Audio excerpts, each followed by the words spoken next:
For today's Chalice Lighting, I bring you the words of the Reverend Ashley Horan. Another world is possible. We say it again and again, even when the proof lies somewhere beyond the horizon, beyond our reach, beyond our imagination. This is our faith. Another world is possible.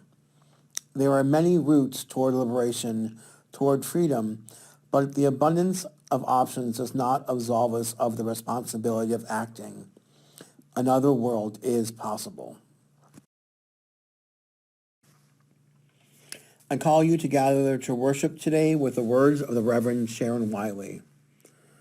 Let this be the place you consider what you've never considered. Let this be the place you imagine for yourself something new and unthinkable. May this time bring dreams of new ways of being into the world. Come, let us worship together.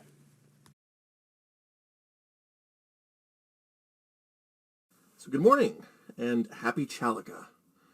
A funny thing for me about this season of Chalica is that it is actually the time of the year where I actually had started working at UUCC for the first time. So strangely enough, especially because I was coming in as a newbie to UU ideas and UU communities, this was actually one of the first things I learned about UU worship, and specifically the kind of worship culture of our congregation. It was Chalica.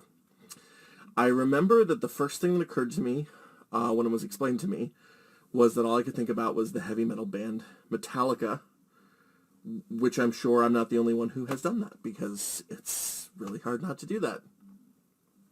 For sure, Chalica sounded a little weird. And I've heard jokes about it since, certainly about its weird name. I've heard, people joke about, it's the UU made-up holiday. I've certainly heard complaints and jokes about how the original version of it was crammed into December, when there are already so many other holidays going on. But for me, actually, Chalica was extremely helpful in terms of orienting me toward what was going on in our congregation. And more than that, it really helped me understand what cohered together when UUs got together to worship as a congregation. So the first thing, definitely, that it taught me was just how centrally important and how foundational those 7 principles are. Certainly for the life of the community, but also for us as individuals. And that's a huge deal, because it meant that part of what Chalica was there to do was to root the rest of our practices. The things that we did in our ministry to one another, our ministry to the community, whatever else we were up to, it rooted them in those principles. And that's hard to do, because everyone knows just how hard it is to hold on to principles. I mean, daily life in our world is a conspiracy to make us trip up on the little things and to focus way too much time on the stuff that is on the surface, as opposed to tapping into those things that really, make us who we are. So taking time to build in a season of Chalica over several weeks is our congregation's attempt to make sure that we are ready to tackle New Year as imperfect people who are trying to live our lives as well as we are able. Second, and really importantly, it linked what we do in worship here as a community to what was going on in the individual homes and among the individual families that our congregation is comprised of. And that is a crucial part of our spiritual lives, because what it means to celebrate Chalica is now attached to not just what we're doing together, but also what it is about ourselves that we bring to it. And that's actually where the newness of Chalica is actually a real resource. Because religious life really does require that kind of connection between those parts of ourselves. The part that we live among one another, and also the part that we live when nobody's looking. So now for many of us, this personal spirituality usually takes the form of, among things, walks in nature, perhaps activism in the community. Some of us, it's learning and reading and that kind of thing. But this is a chance, through Chalica, to fill in that place where the person-only community come together, so that it brings the church building into our living rooms. It brings the worship that we do corporately into our family time. It brings us in connection with me as a person. Finally, and this was also a very important thing to learn, Chalica met a very ordinary and very kind of local need, which is, January and February in Northeast Ohio, it can suck. It's pretty bad. It can be dreary. It can be long, dark days. And Unitarian Universalism, unlike some other religious traditions, we don't really have a Lent or like a Purim or something that is intended to sort of transition that part of winter into the spring. So it makes all the sense in the world not to leave this period of UU reflection in December, where it sort of crowds in among a group of other holidays that dominate the season. January and February then become this extremely fruitful season for reflection on the things that root us together, and to see how those things can illuminate our personal lives in the coming year. So that's what we're doing here. That's why we're here to celebrate a holiday that is new and has a weird name. So if you haven't done this with us before, here's how we celebrate Chalica at UUCC, at least for now. We, as the sort of RE crew, has put together Chalica kits, and in it you will find candles and matches. You can pick these up from the church building this, sort of the week of the first week in January. They'll certainly be there afterwards as well. In years past, those kits have also included like a set of readings and reflections. This year, we are really embracing our digital tools, so our readings will be posted online, and you'll be able to sort of follow along from there. And so what you'll do is, at a time that sort of works for your family during the week, whatever is convenient, you gather your people together, whoever your people may be. You light the first candle the first week, and then the first two the second week, the first three the third week, etc. And you're going to go through and read the readings together. There'll be a chalice lighting for, obviously, the lighting of the candles. There'll be a reflection. There'll be a reading from the Global Scripture.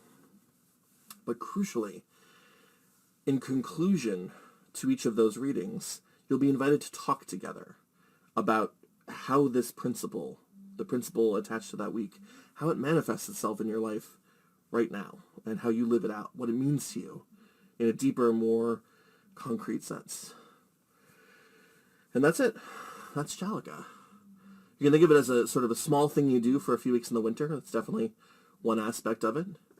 But I'll say that the real power of it is what it really can bring to our lives once we spend the time year after year, not just once, but continuously, when Chalica and the 7 principles and the very best parts of our intentionality, they all kind of emulsify together into this life that we live out with conviction and purpose. And that's really what Chalica is all about.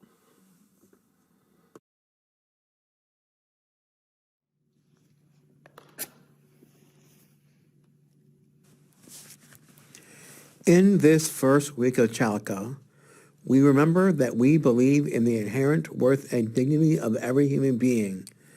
We believe that each and every person is important.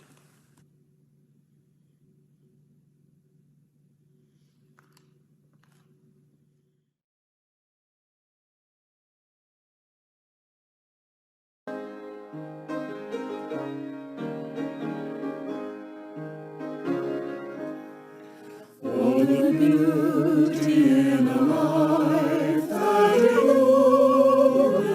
honored anew, that models wise and gracious ways to every seeker, that every day shall serve with joy and do the right. Oh, praise the life whose beauty shows that justice true. Let the service of the good be confined to great saints alone, but every hour part of all our daily living. Set not the hope of a Christmas grace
A new year is upon us. The date changes, and the feeling of a fresh start fills our hearts. We know that December 31st and January 1st are just dates made up by human beings, but there is a feeling of renewal and beginning again. Let us remember the lessons from 2020.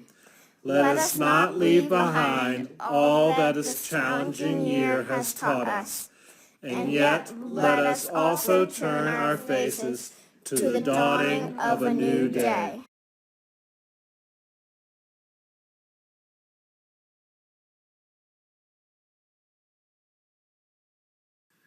As we pass the first anniversary of my mother's death, I find myself reflecting a bit on her life and on the ways her life have led me to contemplate treating all with dignity and worth.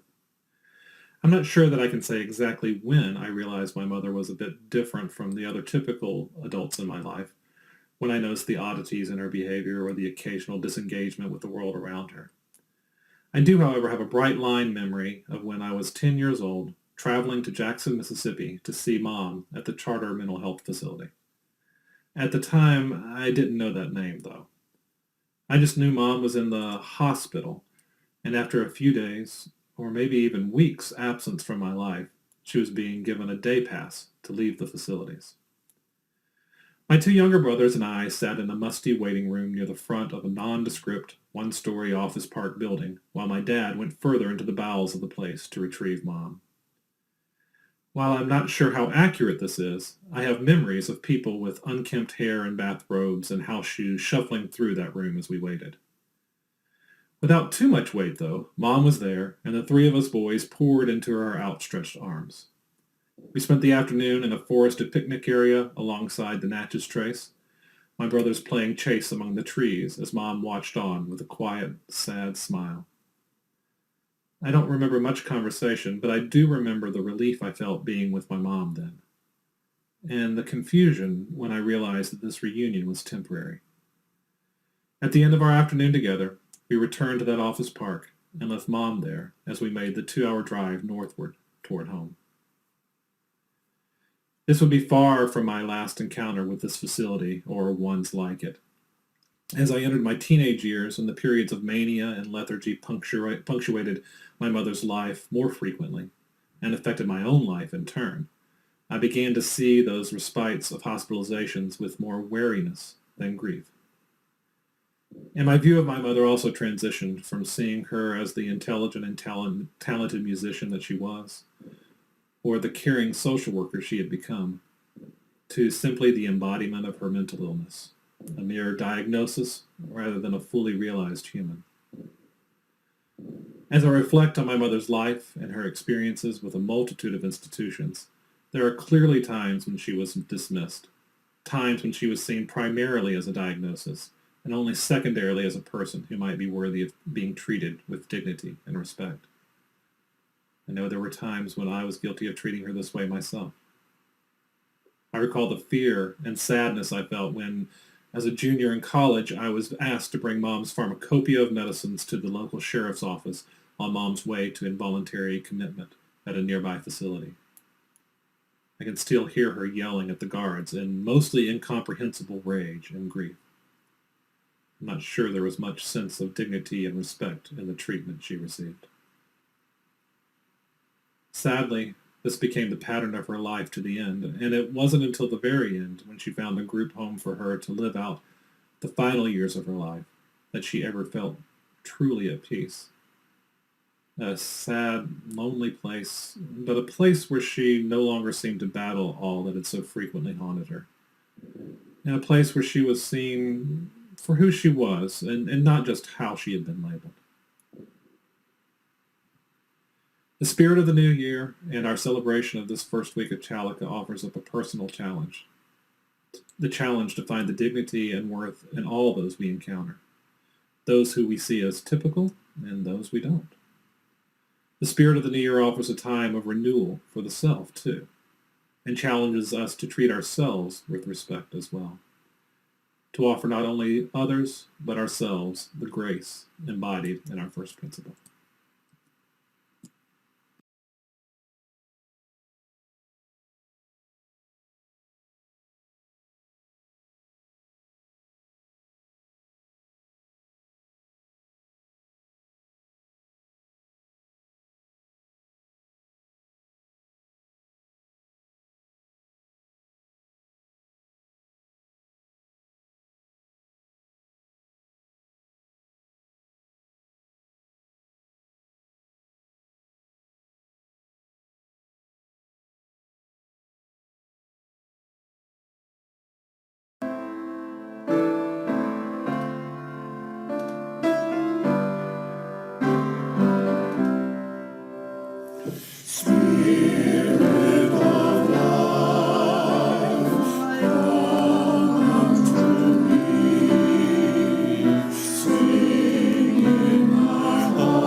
what others have said.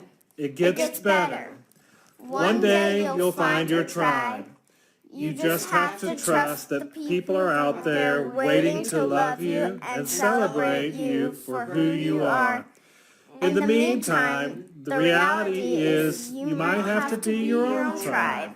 You might have to be your best friend. That's not something they're going to teach you in school. So start the work of loving yourself.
One of the things that Unitarian Universalism is well known for is our stance on human dignity, and this is rooted in part in our first principle, the inherent worth and dignity of every person.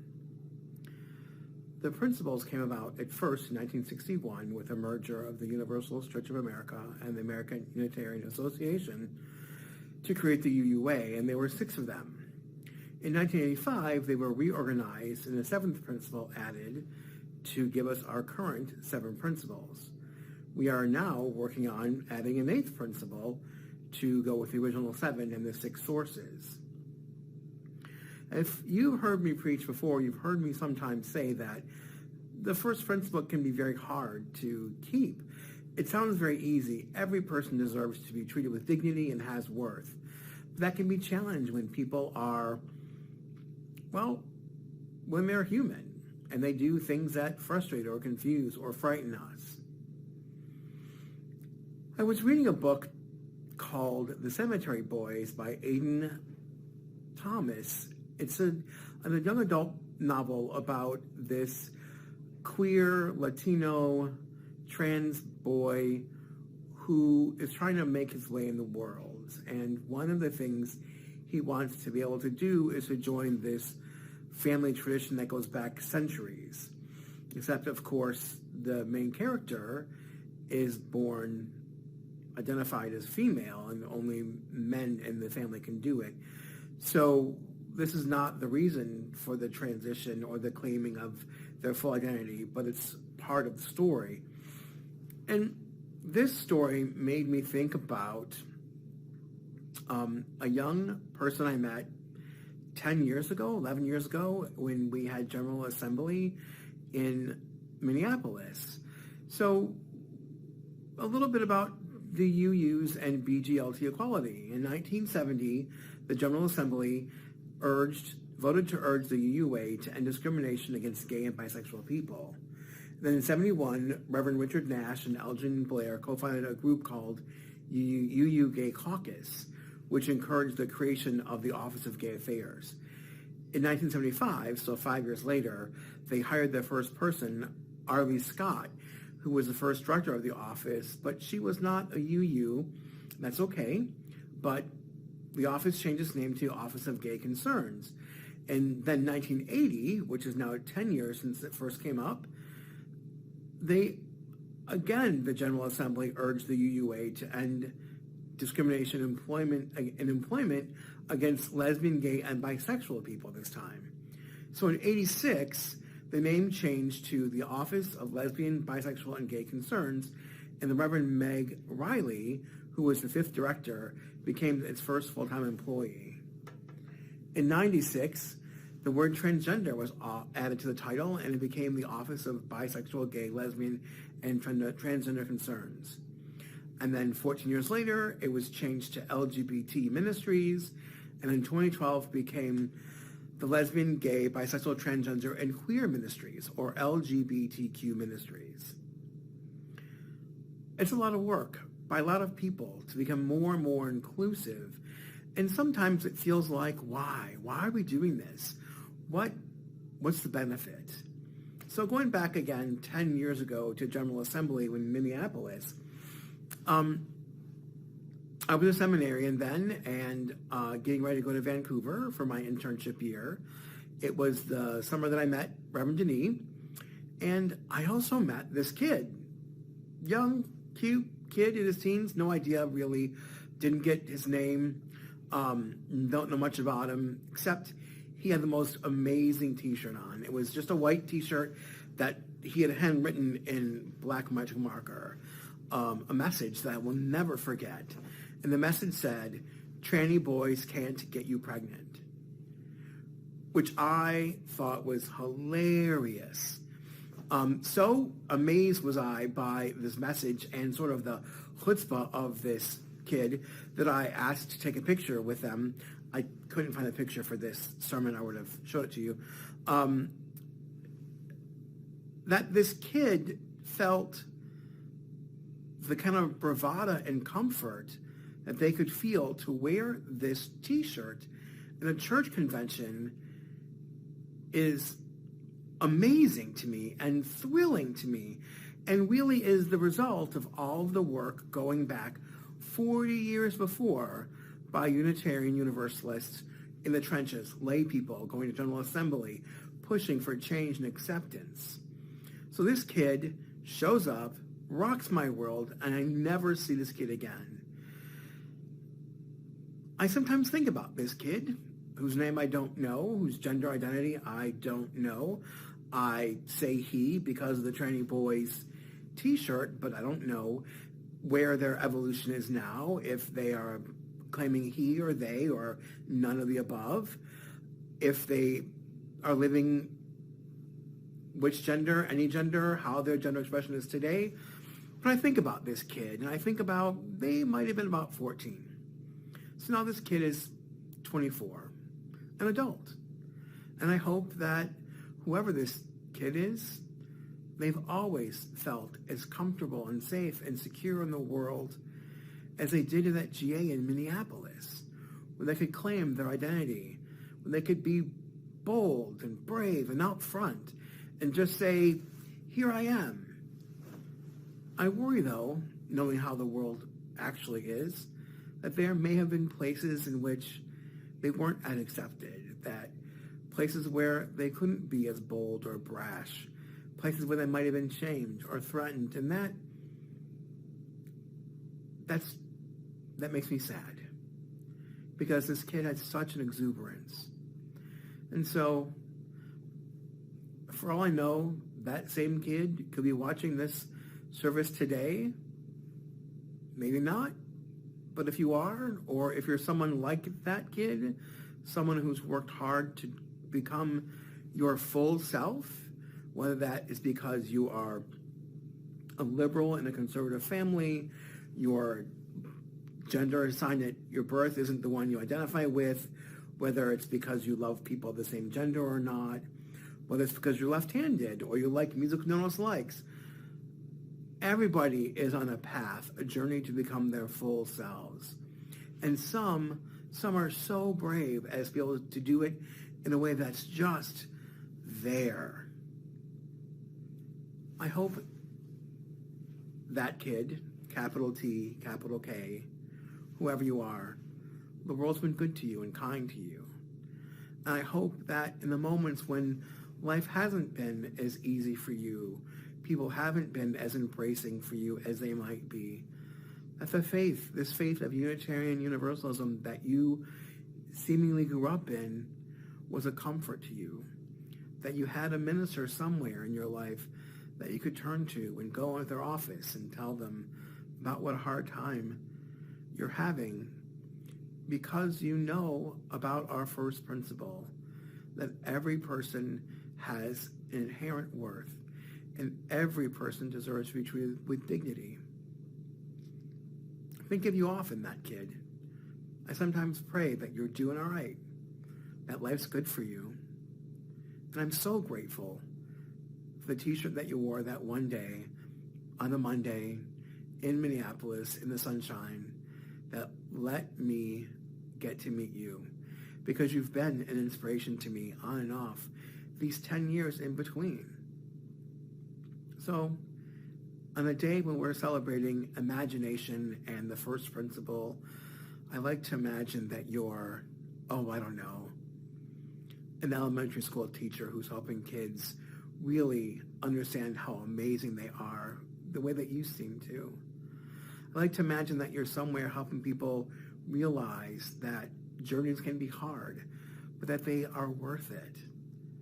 I hope you're somewhere teaching a lesson in big and small ways that it's not okay to discriminate against people because of their gender identity or who they love or the color of their skin or their education level or where they come from or where their parents are from.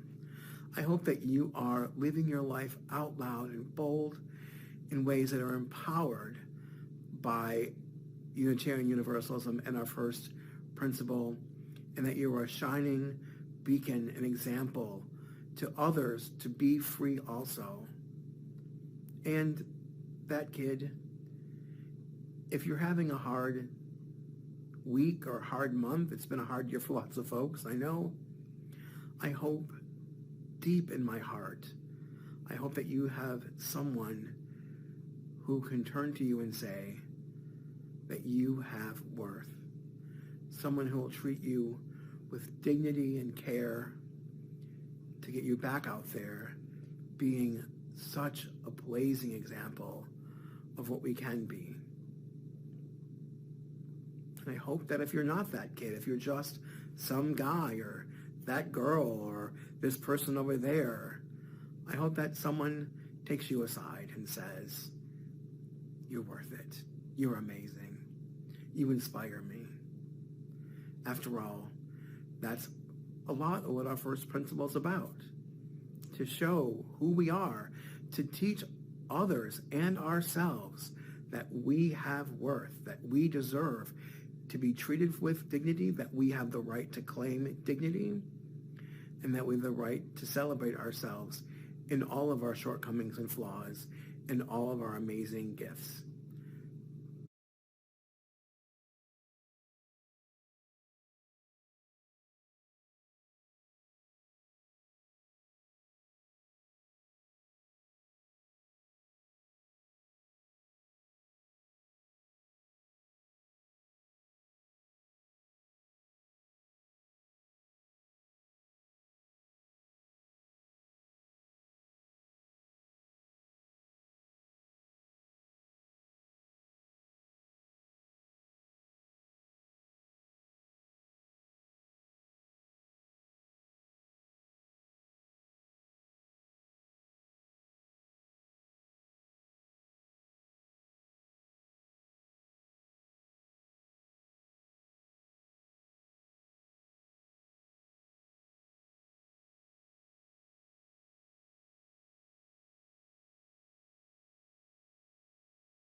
Oh, better times will come.